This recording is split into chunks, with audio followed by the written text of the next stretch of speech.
ఒక దేశం మీదకి ముగ్గురు వ్యక్తులు వస్తే ఎలా ఉంటుంది? విస్తారమైన జనం వచ్చినప్పుడు యెహోషాపాతుకి ఏం జరిగిందంట? భయపడి. భయం వేసినప్పుడు ఏం చేస్తాం మనం? పారిపోతాం. కానీ ఈయన భయపడి ఏం చేస్తున్నాడంటే, మనకు యెహోవా యొద్ద విచారించుటకు మనసు నిలుపుకొని, మనకు భయం వేసినప్పుడు పారిపోవడం కాదు, మన మనస్సు ఆయన వద్ద నిలుపుకోవడం నేర్చుకోవాలి. Amen hallelujah.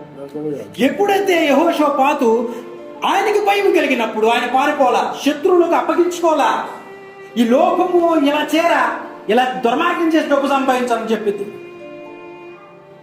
అప్పుల్లో ఉన్నావు కదా అని, కానీ నువ్వు దానికి లొంగకూడదు.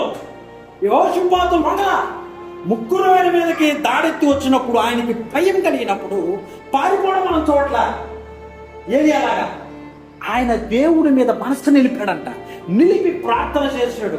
అక్కడ ఉన్న ప్రజలందరికీ విజ్ఞాపన చేశాడు, అందరూ ప్రార్థించమని. ఎప్పుడైతే వారు ప్రార్థించారో వారి శత్రువులు ఏమైపోయారు తెలుసా? వాళ్ళు కొట్టుకు చచ్చిపోతారంట. ఆమేన్ హల్లెలూయా. యుద్ధం వాళ్ళు చేయవసరం లేదు, ఇప్పుడు వాళ్ళు కొట్టుకు చచ్చిపోతున్నారు. ఈరోజు మన చాలా మంది క్రైస్తవులు అలాగా, క్రైస్తవులు ఇలాగా అలా అని చెప్పి మనం భయపడిపోయి వాళ్ళకి పారిపోవసరం లేదు. ఆడ అలా అన్నాడు అని చెప్పి మనం కూడా ఎరగబడిపోవసరం లేదు. వాళ్ళు కొట్టుకు చచ్చిపోతారు. ఈరోజు చాలా మంది చచ్చిపోతున్నారు అట్టకి. వాళ్ళ సంస్థలు వాళ్ళే కొట్టుకుంటారు. ఇప్పుడు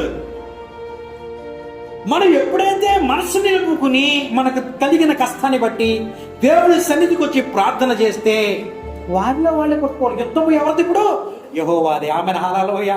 నీ శత్రువుల విషయంలో యుద్ధము యెహోవాది అవ్వాలంటే నీవు అధైర్యపరుస్తున్న నీ పరిస్థితుల్లో ఏ గందరగోళం నిన్ను అధైర్యపరుస్తుందో, ఏ బాధ నిన్ను అధైర్యపరుస్తుందో అక్కడ నువ్వు దేవుని మీద మనస్సు నిలుపుకొని ప్రార్థిస్తే విజయము నీది. ఆమేన్ హల్లెలూయా.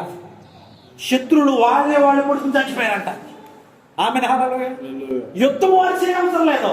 వారు యుద్ధానికి నిలబడ్డారు, యుద్ధానికి ప్రయత్నిస్తూ ముందుకు వెళ్ళారు. కొంతమందిని వారు చంపారు, కానీ కొంతమందిని దేవుడే చంపేశాడు. వాళ్ళ కలిపిని రేపడంట, వాళ్ళు పొడిచుకుని చచ్చిపోయారంట. అంటే నీ మీదకి వచ్చే పరిస్థితి దానికదే అంతమైపోవాలంటే నీ మీదకి వచ్చే పరిస్థితిని చూసి నువ్వు భయపడద్దు. దేవుని మీద మనస్సు నిలుపుకోవాలి.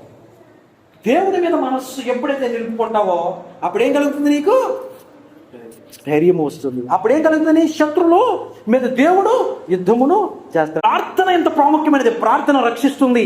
ప్రార్థన మన పాపాలకు ప్రాయశ్చిత్తం కలగజేస్తుంది. ప్రార్థన మనలో మారు మనసును కలగజేస్తుంది. మనలో ప్రాచీన స్వభావాన్ని నుంచి విడిపిస్తుంది. ప్రార్థన శత్రువుల మీద మనకు విజయమును కలిగిస్తుంది. ఆమె